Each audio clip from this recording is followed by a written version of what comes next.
Okay, today we're going to review a little bit more towards the final, and here is Unit 9, which we did last night. We'll do a little bit of review of the sequence and recursion, and then I'll shift into this next one, shifted geometrics and loans and investments. That's the kind where you put them in the calculator and you say, like, how much interest did you pay? I'll remind you how that works. And then we'll do a little exponents review. So you've already talked about this one briefly. I'll do a little bit of review of it, and we'll try to do these two today. All right, that's the plan. So, everybody to start with, I'd like to give you one. U sub 0 equals $2,000. So you're borrowing $2,000. So far, actually, you wouldn't be able to tell if this problem was about borrowing $2,000 or if it was about investing $2,000. Okay, so U sub n equals U sub n minus 1 times, and then, thank you, and then you're going to be doing this like a little bit more advanced than last night's. Last night's would have been just like this. Let's just start with one of those. Put that in, and right now you couldn't tell, again, if this is a loan or investment until you saw the payment. And if I go like this, plus 20, it would be an investment. If I go like this, minus 20, that means I'm making payments on it. Let's actually make it minus 200. Those are big payments. So this thing's going to get paid off pretty quick, neighborhood of 10 payments. But it won't be exactly 10 payments because we have to pay interest. All right, so this is kind of a weird loan. It's yearly. Do you remember what you'd do to make it monthly? Divide by 12, right underneath the what? The 0.05. So the 0.05 is the annual interest rate. And if you want to take the annual interest rate and pay it off monthly, you go divide by 12 right there. Okay, but let's leave it the way it is, all right? So this would be like last night's. And the questions on it would have been like this. And I'm going to write 4 questions on the board. Hopefully you remember how to put this in the calculator, and then you could answer these 4 things. Number 1, what was the principal?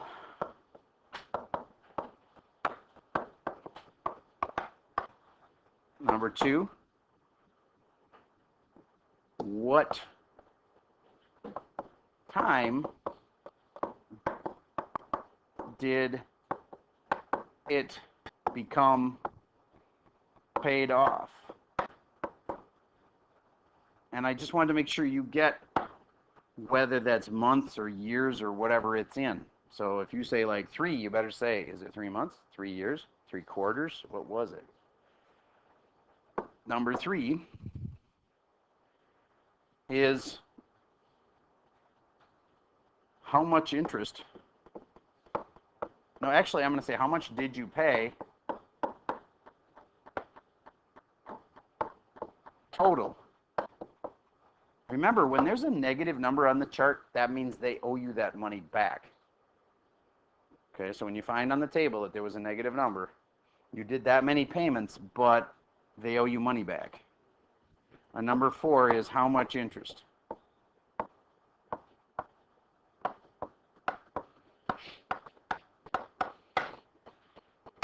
To review what your calculator says, as you're putting this in right now, I hope you remember what n-min means, because that's the first thing they ask you. So what are the n's anyway? Well, as I look at it, I see a little n here, a little n here. Those things, those lowercase, like little shrunk down numbers, subscripts, those are what tell you your n. So if I want the small numbers minimum, that means those little subscripts, smallest number. So what was the smallest subscript that we had? That, which was 0. So that's what your calculator should read, n min 0. Then it says u sub n. And you're supposed to respond with u sub n minus 1, but you put that in parentheses because in your calculator, there's no way for you to type subscripts in. So you put parentheses around it. And don't forget to use a lowercase u here. There's every now and then there's a kid who uses an uppercase u and the whole thing doesn't work. The lowercase u is above the 7 key on your calculator. All right, u sub n minus 1, and then you put in all of this stuff. 1 plus 0.05 minus 200. All that goes on that line. That's the main thing. And now think about it. There's one thing you haven't told the calculator yet. From my original problem, which is written in black, what haven't I told the calculator yet? The 2,000. So I'm going to go, this last line is U sub n min, which means U sub n min, which is 0. So it's really saying U sub 0. U sub 0 equals, well, here it is, U sub 0 equals 2,000. That's how you'd put that in the calculator. And once you get that in, I want you to compare your chart with the kid next to you's chart and see if you have it paid off at the same time. Like the little negative number should come up at the same number of years. If theirs is different than yours, one of you is messed up. And you should help each other. Otherwise, you can raise your hand and ask me. I'll pause while you try that. Okay, let's see how you did. The principal was $2,000. It's just the starting amount that you borrowed. Next, what time did it become paid off? Whenever that thing got to be negative, it was U sub whatever. That's when it got paid off. What was it? U sub what? U sub 15. So this is that 15 months or 15 years? 15 years. Okay. Why isn't it months? Because this didn't say divided by 12 in it. If it did, it would have been 15 months. All right, so back to, then those payments would have been monthly instead of these payments were yearly. U sub 15, that means you paid them 15 payments of 200 bucks. It seems to me like 10 payments of 200 bucks would have been enough. Why did you have to pay them so much more than 2,000? Interest, exactly. So if you figure out what U sub 15 is, you go 15 payments of $200. So you go 200 times 15.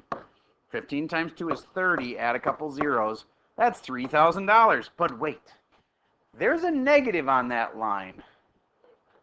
They owe you money back. How much is that negative amount they owe you back? 157 point what? Thank you. And that means you really paid them 2,800. Help me out. All right. That means you paid definitely more than the $2,000 by how much? And that's the interest. $842.14. You see why banks can make some bank? All right. So that was at 5%. Now, just for curiosity's sake, how much do you think it would go up if they charged you 7%? A lot. Yeah, you'd pay a lot more interest if you were paying 7%. Okay, and that's what happens to a lot of people is that they have to pay a higher interest rate than somebody else. That seems totally unfair. Seems like if he walks in there or if she walks in there to the bank and says, hey, I'd like to take out a loan, that they should charge them the same amount to be fair. Why do they charge them different amounts? Credit score, very good. And the credit score is basically based on how well you have paid off your debts in the past. If you ever have had a credit card, for instance, and then not paid them back, you borrowed the money, and then you're supposed to make a payment, but you didn't, even if you're just late, boop, credit score goes down. That means next time when you try to go get a loan, they're going to charge you more. And a lot of people don't know this, but it's not just when you go get a loan, it's also when you get car insurance. Car insurance bases your rate for that car insurance on how good your credit score is. Because insurance companies can prove with data, otherwise it would be just abuse of people, but they can prove that if they take an insurance customer here, an insurance customer here, and one's got good credit and the other doesn't, they end up paying out more in claims money for the person that has bad credit. So there's a lot of theories about why, I don't want to get into that, but it's just they pay more for that. So therefore, if you have bad credit, they charge you more. We've seen it. My wife and I have an insurance agency that we've been running for like 25 years. So kind of been around the block a few times on this. And we see it so often that two people will call us and like one person will be like, holy cow, the rate is double another person's. And it's just based on credit. And so you really got to be careful with your credit rating. And it really makes sense. I mean, just like life-wise, if you borrow money, pay it back. And sometimes the intention is there and people are just super disorganized. Like, oh, I forgot I should have made that payment. Just being a little disorganized, that can cost you big money because not only you might have to pay a late fee to that company, but then your credit score just went down. That means your car insurance is going to be more expensive. That means when you buy a house, it's going to cost you more money. So you got to be really careful with your credit. I want to add this one little piece in because it's sometimes people think of it as a good person, bad person thing. And it's really not. It's more about organized, and also to some extent, there are some people that have had really bad luck. Like literally, they got cancer and then they lost their job and then they couldn't pay their bills. And then, like that doesn't mean they're a bad person, but it is going to lower their credit score. It's right underneath there. So, bottom line, credit is a really important thing for you to do your best to keep it as high as you can. But also recognize that there's some people that have not good credit and it's not their fault.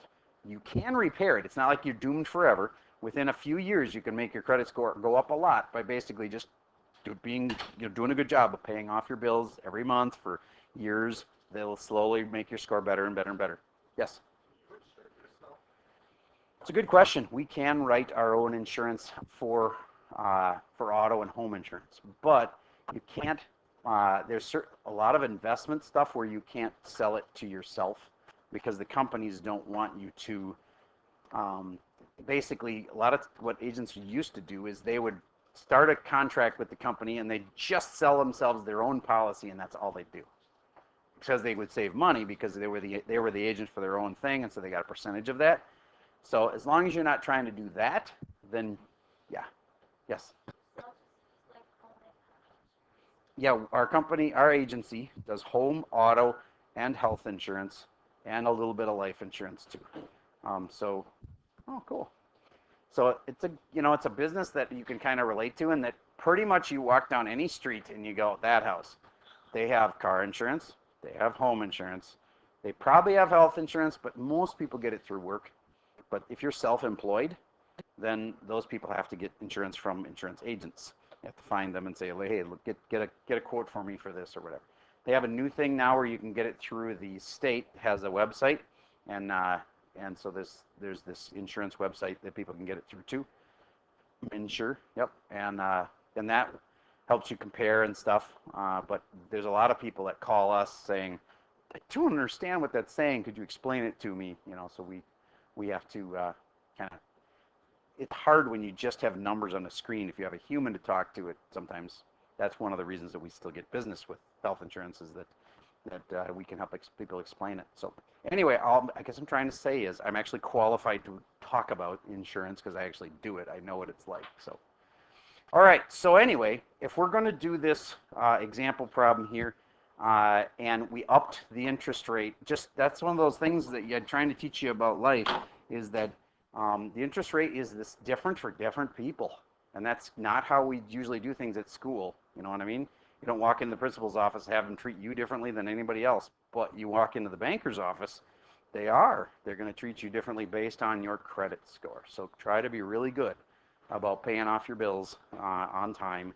And there's other things that affect it too. I could speak for an hour on just what affects it, but the other big one is if you borrow a lot, your credit score goes down. And it makes sense because if somebody comes to me wanting to get a house loan and they already owe $100,000 to other people, do you get how I'm not that excited about lending them even more?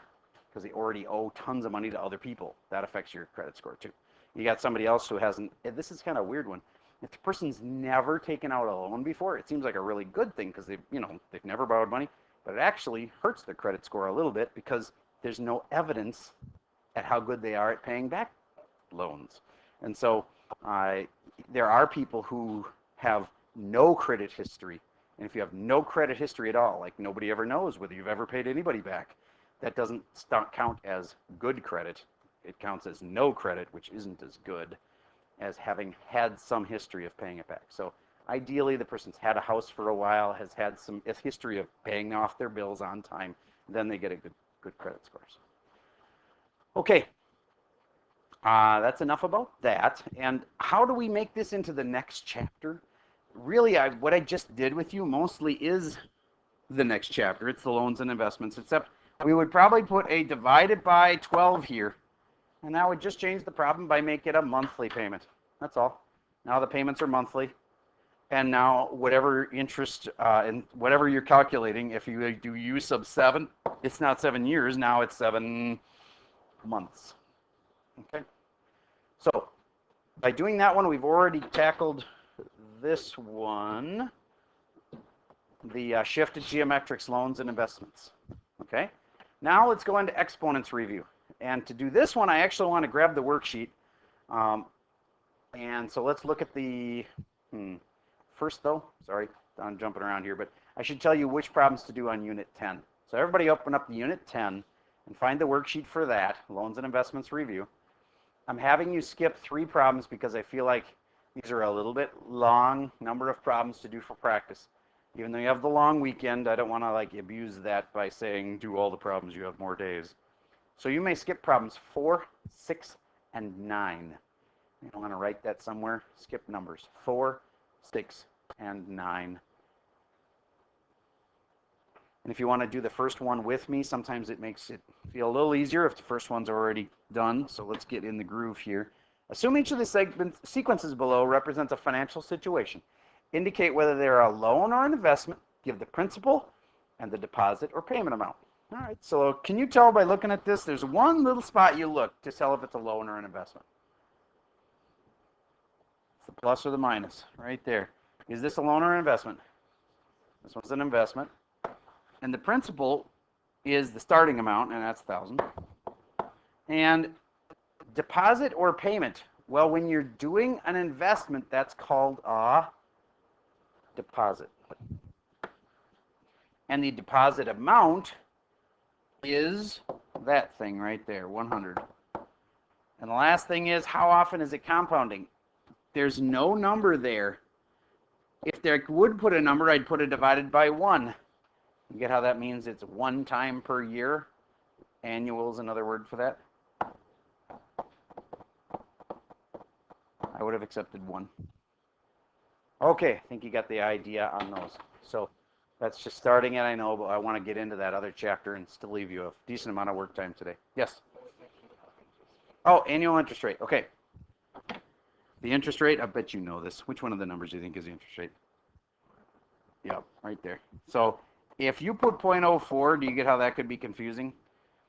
Because if it's an interest rate, you usually say it as a rate. What percent is that? 4%. Now, if they had said divided by 12, the annual interest rate would still be 4%, even if they had it divided by 12 there. You would just say the number on top. That's the annual interest rate. The number on the bottom is just how often you are compounding that annual interest rate. So this one, for instance, the annual rate's still 0.0625 or 6.25%. That is how often you're compounding it, which is 4 times per year or quarterly. All right, so if you have trouble with these, remember, you're going to have a chance, if you're smart about this, you're going to skim through this during our 25 minutes of work time today. I'm giving you way more than normal amount of work time. And you're going to skim through this and just kind of make sure that you know how to do the ones that I've assigned. And if there's any that you don't know how to do, you should come up and ask me one-on-one during the work time. All right, so next, let's get to the other file here, which was Unit 11, Exponents Review. So everybody open that one up, and I'll tell you right off the bat which ones you should skip.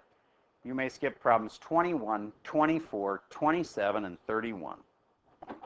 21, 24, 27, and 31 are all skips.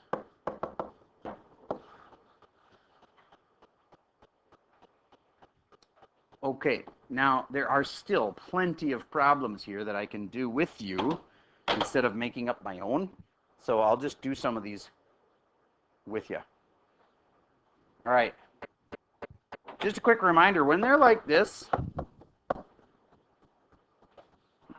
you add the powers. X to the 9th, for example. When they are like this, what do you do to the powers? Multiply them. Good. When they are like this, you do what? Subtract the powers. That'd be x to the 5th. What happens if it's opposite, though, and the bigger number's on the bottom? Let's say there's a 2 here and an 8 here. Then it's x to the negative 6th. Can you leave it as x to the negative 6th? Okay, it is x to the negative 6. It's true. It's just you can't leave negative exponents. So do you remember that the negative means flip it and put it to the 6th? That's what a negative exponent means. So I like to describe that as they're not happy where they are. You can always put it over 1 to see, oh, it's on top.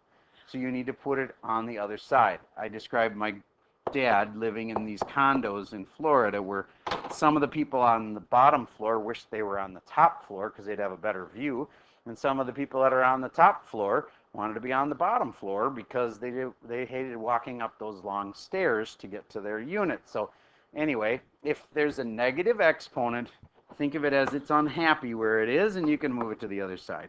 And again, that's just a little trick to remember it, but it works. Main thing is don't leave a negative exponent in your answer. All right, so what is the answer for number 1? X to the 13th, because you add those together. Now, how about to the 0 power? What's that do? The mistake everybody does, not everybody, but when you make a mistake, people think that everything turned into 1. No, just that one thing. That one thing that's to the 0 turned into a 1. Yes? So if it was like 120 at Good question. So in this situation, is the 120 unhappy? No. They are independent of each other. They can move separately. And that's a very good question. A lot of people move both. Yeah, you'd only move this to the bottom. It would have been about 25 or 30% of the class would have moved both of them by accident without me ever explaining that. So you're good to bring it up. Okay, moving on, number 2. This part turned into 1. Therefore, this part turned into 4 times 1, which is 4, times 9, times x to the 8th. I hope you get that that means times. If they're right next to each other, the 9 and the x, that means 9 times x to the 8th. Numbers go with numbers, and variables go with variables. So 9 times 4 makes 36. I'm done. Don't overthink that. Just put the numbers together. And then there's nothing else to go with the x, so it's just, that's it.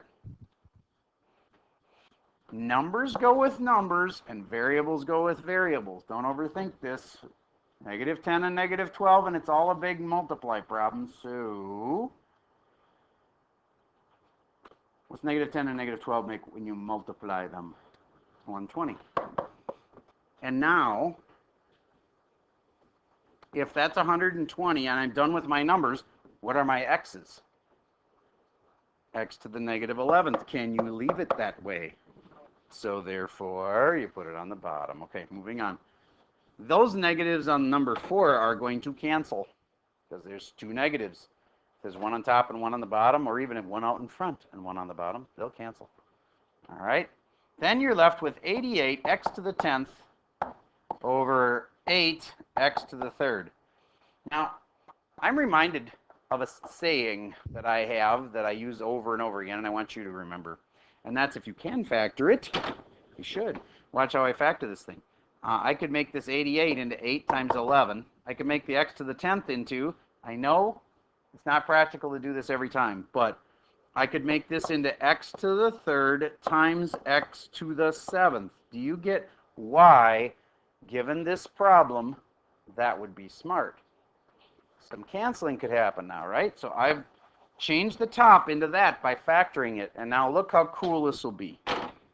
Cancel, cancel, cancel, cancel, and it's 11x to the 7th. And it all comes down to, can you factor strategically like that? Okay. This next one, you can factor 35. Maybe you should make it negative 7 times 5. And then on the bottom, you have a negative 7. Isn't that cool? And then you do have to put this to the power of 3. So this has to be put to the power of 3. And that has to be put to the power of 3. But can you do the stuff in the parentheses first? Yeah, you should do the stuff in the parentheses first. So since there's only one big parenthesis here, you should get it all done. And when you're all done, cube everything. Some people, for some reason, skip over the numbers and they think only the variables get cubed. No, whatever number this is, which I think it reduces to 5, doesn't it? Negative 35 divided by negative 7, isn't that just 5? That 5 then gets cubed. All right.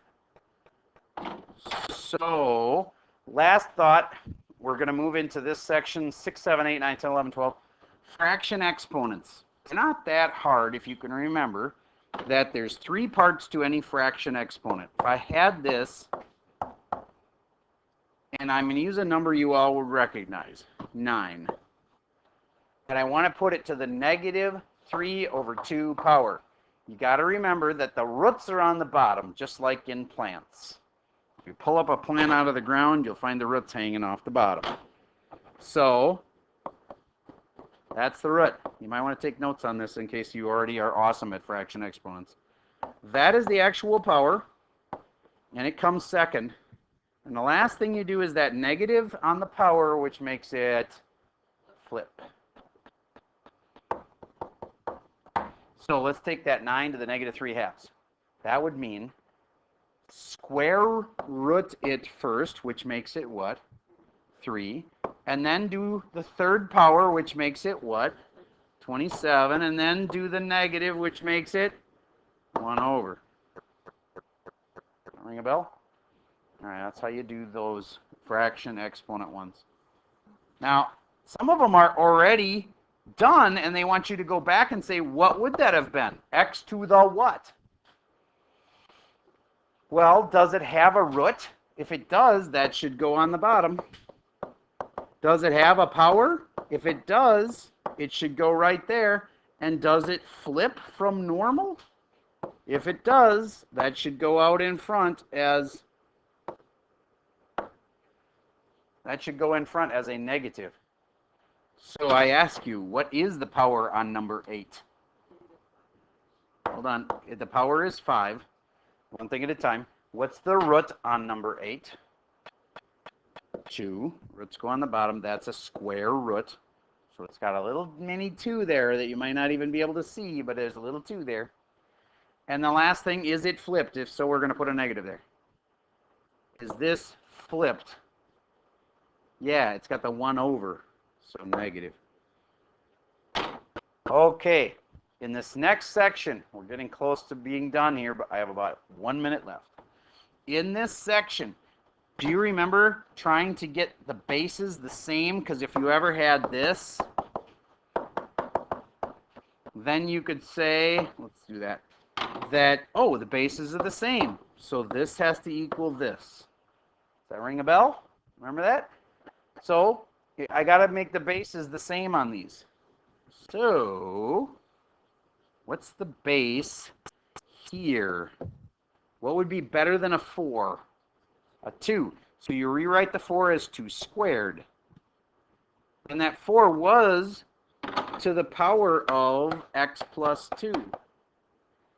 Then you look at this 8 over here and you say, what do I wish that 8 was made up of? 2 to the third. Why was this good? Because now the bases are the same, so the powers, oops, I missed. It's actually this whole thing, the power, has to be equal to that. That's a little baby equation. It's easy to solve, and cute and lovable, tiny little equation. This is what you have to solve. Okay, so once you get the bases the same, these aren't hard at all. It's just that sometimes they make the bases really way different. But do you get both of those could still boil down to 2's? It's a little harder to do, but this one's easy. 2 to the 5th is 32. But this one's a little harder. 2 to, I got to somehow make it flip, and etc. So you have to figure out what power that is. Yep, it's a negative. Very good. Okay, so there's my lesson for today. Covered everything we needed to for today, and now you got a decent amount, neighborhood of 20 minutes work time, and that's all I have for you for the lesson for today.